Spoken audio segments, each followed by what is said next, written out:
Pedro, me da mucho gusto que estés aquí con nosotros, aprovechando que estás celebrando junto con nosotros aquí en el colegio y con AMP los 15 años de la Comisión Nacional de Áreas Naturales Protegidas.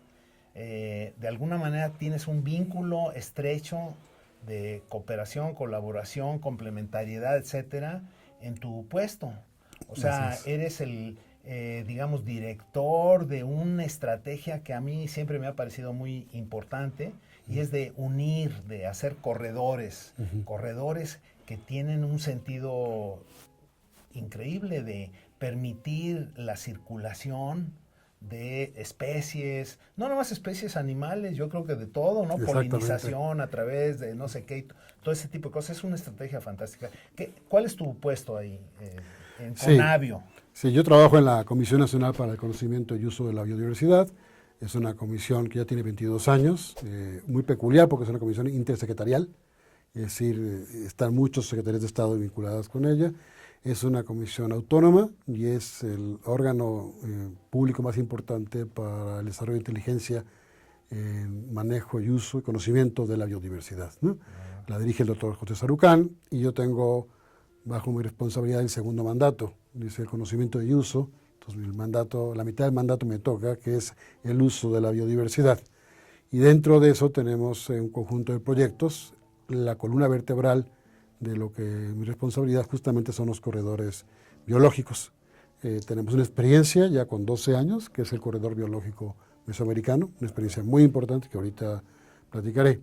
Pero efectivamente el marco de la celebración de los 15 años de la CONAM es un excelente momento de reflexión para saber cómo estamos. Decíamos que era la quinceañera, ¿no? Ya cumple 15 años la CONAM y cuál es el futuro que tiene para que cumpla la mayoría de edad. Esperamos que antes... Oye, ayer Sí, cuando dijeron el ex comisionado reciente sí, Fuello, sí, dijo que el niño, y sí. entonces Julia Carabia, Carabias sí. dijo, espérate, la niña, Claro, es la ya, comisión. y hay que Hay cuidarla. que cuidarla mucho. Oye, Sí. pero en efecto, yo he estado en el corredor, Sí, cómo no. eh, Sí, así como he estado la Selva Lacandona, sí, en la estación Chajul y todo, sí, hemos hecho recorridos sí. y ¿sabes? La razón por la que hemos recorrido eso es para, dentro del tema del programa LEAD, dentro del tema de actores del desarrollo. De acuerdo. Y entonces eso contigo lo organizamos Sí, y de eso se acuerdo. presta a acercarnos a ejidatarios, a funcionarios, a intereses Sí, empresariales, claro. a ONGs. Es muy Sí, importante, muy interesante porque los actores. Ayer Manuel Ordorica, al hacer la presentación el inicio del simposio, evento, sí. mencionó que contrariamente a lo que sucede en otras partes del mundo, aquí las áreas naturales protegidas están pobladas. Sí, O sí, sí. sea, y eso lo hace multidimensional, Así es. multisectorial y multitodo. Es Sí, sí. un asunto no nada más verde o no nada más de la biología o no nada más botánica o Sí. ecología, es un asunto social, es un asunto cultural, maestro, Claro, claro, cultural. claro. Fíjate que para mí esa es la clave de la combinación entre lo que hace la CONABIO y lo que hace la CONAM. Eh, yo estoy absolutamente convencido que la mejor manera de conservar nuestra biodiversidad es valorarla, usarla y manejarla, no solo contemplarla. Claro. Es decir, agregarle servicios, inclusive los paisajes. El mismo valor Estético tiene un sí, valor que puede aprovecharse para el ecoturismo, para que claro, genere riqueza para la gente, los servicios ambientales que proveen las áreas protegidas. Es decir, fundamental. yo creo que debe ser dinámicas, ¿no? Ahora, ¿dónde está el complemento y dónde está el secreto de esta fórmula, ¿no? Es decir, solamente que le damos áreas protegidas, llamándoles islas de conservación, y no preocupándonos por el resto, tendríamos mares de deterioro. Entonces, tarde o temprano, la presión sobre las áreas protegidas sería brutal, Un ¿no? ejemplo es la monarca. Sí, es un ejemplo ¿No? de presión Ahí es un tremendo. problema. Y entonces, justamente la Candona me parece que es el ejemplo perfecto de lo que estoy diciendo. La Reserva de Montes Azules, decimos que es la joya de la corona de las reservas protegidas. Después del Amazonas, es el macizo forestal más importante de América Latina, representa el 10% de la biodiversidad mundial, Sí. tiene una riqueza en términos de especies junto con Oaxaca fantástica, ¿no? pero está poblada y con una presión brutal sobre recursos naturales. ¿Exógena, tú crees, es externa? Yo entendí... Son las dos. Las dos. Endógena es fundamentalmente, pero hay mucha presión sobre la riqueza que hay en su suelo, lo que está, la riqueza de información genética de plantas y animales. Y yo estoy convencido, de hecho el nombre de corredor es un poco polémico para mí mismo, aunque yo me encargo de eso, porque los corredores pues son los espacios que juntan a un cuarto con otro, ¿no? Que no son tan importantes. Sí. Entonces, en este caso es estratégico. Sí, y ese es lo que hemos tratado de enfatizar estos años. Los corredores son espacios de vida. Claro. ¿No? Donde no solo nos preocupa conectar y proteger la biodiversidad para que las especies de flora y fauna interconecten y fortalezcan y amplíen la biodiversidad y no la estrangulen, sino que hagan estos flujos, pero sobre todo de la gente. Son corredores culturales, son corredores de manejo de historias que están vinculadas con el manejo de nuestros recursos naturales y nuestra biodiversidad. Y esa es la aportación que hace este trabajo a la importante colaboración de la CONAM. Dicho de otra manera, los corredores vienen siendo las zonas buffer, ¿no? Las zonas de amortiguamiento protegidas, y en la Lacandona, cuando empezamos a trabajar con Montes Azules, justamente con Julia Carabias, con la UNAM y con Natura y Ecosistemas Mexicanos, veíamos que si no hacíamos algo en Marqués de Comillas, tarde o temprano la presión hacia Montes Azules iba a ser terrible. Entonces hicimos todo este programa de corredores en Marqués de Comillas, y lo puedo decir con toda claridad porque tenemos datos duros.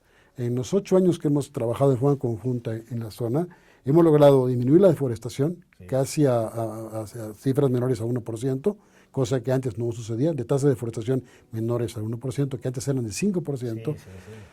Pero lo más importante, hemos logrado mejorar los ingresos de la gente. O sea, el nivel socioeconómico de las personas que están en la selva, en esa región, está subiendo. ¿Qué quiero decir con esto? Que puede perfectamente combinarse la valoración y aprovechamiento de la biodiversidad con los mejores de vida, de bienestar de los pobladores que están en la zona, cosa que ustedes visitaron cuando fueron en Proyecto Life. Hemos ido varias veces. Mira, hemos llegado por acá, por Marqués de Comilla, y parecía una rasuradora la primera vez que fuimos ahí.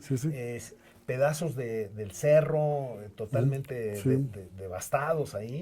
Y ahora, la última vez que fui, le decía yo a la gente que nos llevó, que si nos había llevado por otro lado, porque ya no se veía igual. Digo, no es una cosa de celebración ya sentarse tranquilamente, es muy problemático, porque incluso, o sea, aquí la meta es 0. El 1 quiere decir que ahí vamos. No, bueno, pero sí, que todavía no falta. Es lo mismo que el 3 o que el 7, pero de todas maneras es perder riqueza. Pero además, y servicios ambientales. lo que hemos logrado es disminuir la velocidad de la deforestación, pero no hemos parado la deforestación, y hay que decirlo tal cual, ¿no? Y los niveles de ingreso de la gente pasaron de niveles de pobreza extrema, ¿no? De dependencia alimentaria extrema a patrimonial, es decir, mejoramos las condiciones, pero todavía están en el esquema de pobreza, ¿no? Pero la tragedia es que durante 25 años se devastó la selva. Y si uno ve los niveles de marginación de hace 25 años y los de ahora son los mismos. Es decir, tenemos la cuarta parte de la riqueza natural y la gente vive igual o peor, porque ahora tiene menos posibilidades de recursos. Entonces, el modelo estaba fracasando, entonces tenemos que cambiar la forma de intervención, hacerlo transversal, integral, ¿no? Y eso creo que es lo que el corredor ha podido aportar. Fíjate, estuvimos en la Iberoamericana el otro día en una sesión del programa y se presentó un proyecto muy interesante de café orgánico. Lo interesante de esto es que es café de montaña y café de sombra. Así es. Y es natural, o sea, está la oferta natural de la selva. Entonces, si te acabas la selva, ya no puedes hacer eso. Exactamente. Y esa es una cualidad internacional competitiva del café. México es el principal productor de café orgánico del mundo, ¿no? Entonces tenemos un valor agregado que no tienen muchos países, y justamente este café de sombra, que no solo retiene suelo, que es muy importante para nuestras sierras y nuestra orografía, ¿no?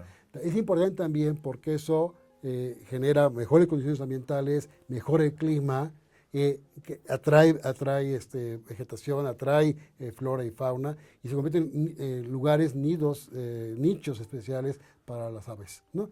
Y déjame aprovechar el comentario del café, porque creo que es muy importante. Estamos logrando, a través de las cadenas productivas que estamos impulsando, justamente en el sureste, en Oaxaca y en Chiapas, una valoración de este esfuerzo en los mercados. Hace unos meses hicimos un evento con los mejores baristas del mundo para que clasificar los cafés que estamos impulsando en el sureste, ¿no? Quedaron 20 cafés, 20 calculados con mejores cafés de México, productos, mejores cafés. De los 20, 14 están en corredores. Ah, sí. ¿No? Dirá, bueno, qué bueno que te den la medalla y un diploma, pero eso no es lo importante. Lo importante es que el 24 de mayo era subasta pública internacional para la compra de los futuros de los cafés que se están cosechando. Pues se arrebatan los cafés porque ya saben la calidad que tienen. Claro. Entonces un precio que vale 4 o 5 libras en quintal puede subir a 100, 150 pesos en quintal. Es decir, es donde está lo importante de esto. Sí. Entonces el mercado internacional, los grandes compradores de café saben que el café de México tiene una calidad y volúmenes suficientes para poder entrar al mercado internacional. Bueno, mira, ese es un tema de discusión. Tenemos que hacer una reunioncita con algún otro que esté directamente involucrado en la cosa del café, porque tiene una serie de cosas importantes en términos de valor agregado, de por dónde está la competitividad y cómo conservar y todo, pero eso tiene que ver con la gestión. Y creo que esa es la segunda pregunta. No tenemos mucho tiempo, pero es la segunda pregunta, porque una cosa es lo que está en el papel, el diseño de las cosas que son muy impresionantes, y otra cosa es, y esa es me toca moderar una mesa y les voy con los gerentes, con los coordinadores regionales de las áreas naturales protegidas, y es lo que les voy a preguntar, ¿cómo le hacen, maestro? Claro. ¿Cómo le haces? Porque la presión, lo que tú dices, hay una enorme presión, lo importante aquí es la operatividad, la operación, la gestión, el convencimiento de los actores locales, la cooperación, digamos, un modelo de cooperación. ¿Qué haces? Sí. Mira, te va a parecer un poco increíble, pero creo que es parte del secreto de cómo estamos operando. Yo tengo no más de 25 colaboradores en la región, es decir, los que ayudan a que las cosas funcionen. Nuestra fórmula es trabajar con agencias locales. O sea, contratamos a grupos de biólogos, agrónomos, sociólogos que tienen agencias que se asocian con los productores, ¿no? y llevan la gestión de los proyectos. Entonces, gente que conoce la dinámica, que han probado ser honestos, que conocen les interesa la problemática ambiental, pero también les interesa el desarrollo. Esa conjunción de talentos con nuestro modelo ha sido para mí la clave del éxito. Uno es cómo operamos a través de los agentes locales. O sea, no creamos una nueva burocracia, sino apoyamos los esfuerzos que existen a nivel local. Segundo secreto, hacemos muchos esfuerzos transversales. Por cada peso que consigue poner la Conavio, logramos que entren 8 pesos de fuera, de Zagarpa, de fondos internacionales, de INAES, de FIRCO, de Samarnat misma, con el tema muchos de los áreas, ¿no? Entonces logramos, entre CONAFOR, CONAM y CONAVIO, hacer consorcio de trabajo, donde lo importante, el protagonista es el territorio. Claro. Sí, en el territorio configuramos los esfuerzos públicos de tal manera que cuando viene una propuesta de Zagarpa para hacer, por ejemplo, ganadería sustentable, le decimos, bueno, hagámonos en el marco de esta colaboración. Entonces creamos estos espacios territoriales de gestión, ¿no? Y se crean mesas de acuerdo a través de un mecanismo de consulta, y eso define las prioridades y entramos a los programas. Oye, estás abriendo otro tema a los que también tenemos que invitar, y es a los otros sectores, a energéticos, a Garpa, a todos esos sectores, para ver cómo concilian sus proyectos, sus visiones de futuro con la conservación, la protección, etcétera. Y otro punto, el último, que creo que es importante, no lo hemos mencionado, y que creo que es muy relevante, y por eso te preguntaba lo de lo exógeno y lo endógeno, porque lo exógeno tiene un viso también de corrupción, de clientelismo, etcétera, pero lo endógeno, ahí están las comunidades indígenas.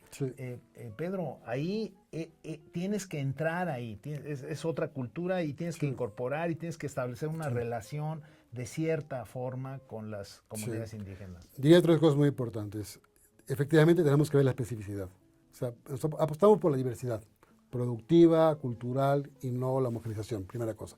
Segunda, no es lo mismo trabajar con los pueblos mancomunados de Oaxaca, que tienen una tradición y un esfuerzo de vacunación, que trabajar con pobladores que vinieron de Zacatecas a la Selva Lacandona, porque no todos son indígenas. Entonces tenemos una mezcla de visiones, ¿no? Sí. Entonces tenemos que buscar adecuar esas condiciones a cada particular, o con los mayas en Yucatán. Con los mayas de Yucatán, por ejemplo, el mecanismo de producción de miel es fundamental.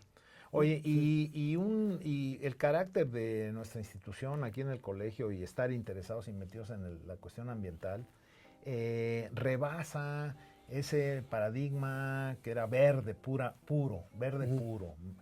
Los botánicos, los no sé qué, los ecólogos, todo. Ya estamos hablando de un tema real. Estamos hablando del territorio y en el territorio suceden todo. Todas las cosas. Y ahí están todos los actores operando. Exactamente. Todos los intereses. Sí. Y todos los sectores de la administración pública también, de la gestión. Para mí por eso ese programa LEED ha sido tan importante. Porque el programa LEED ha conjuntado y ha formado ya varias generaciones de gente que está tomando decisiones ahorita en la política nacional. Yo mismo soy egresado del programa LEED. Bueno, yo no quería decir eso porque luego van a pensar que nada más traigo a mis cuates, ¿me entiendes? Que ya nada más traigo a los egresados del programa. Bueno, a los ilustres egresados, y son muchos, y no acabaríamos, son 300. Sí, en realidad me acordé que yo he estado aquí. Y con gusto, yo creo que hay que seguir trabajando en otros temas. Yo creo que el tema de territorialidad, cómo vincular los mercados, cómo fortalecer la gobernanza de la biodiversidad, cómo empoderar a los grupos locales, porque ellos son los protagonistas. Y termino con un comentario que va a salir en el seminario. Estamos convencidos que los esquemas de conservación no pueden ser solo los regulados por el Estado. Sí, ¿no? La regulación de las comunidades, la participación de los municipios, los estados, las empresas, la iniciativa privada, tenemos que ampliar nuestro concepto de conservación a no solo uno que lideraría el Estado, sino el esfuerzo que muchos grupos de los diferentes sectores están haciendo. Como no, fíjate, mira, estadísticamente es pequeño la modalidad esa de voluntarios, de territorio que voluntariamente se presenta para ser certificado como de conservación. Sí. Es pequeño todavía, pero es un signo alentador. Pero deja dar un dato importante. Son 400,000 hectáreas que están voluntariamente declaradas, pero hay 1 millón que no están registradas. Okay. ¿Me explico? Sí. Los bosques mancomunados de Oaxaca, que son muchas hectáreas, no están registradas y también tienen un peso. Y también voluntariamente están adoptando, siguiendo ese. Exactamente, ¿no? Los corredores son un modelo de gestión que se acepta un ordenamiento de uso del suelo y se respetan espacios para conservación.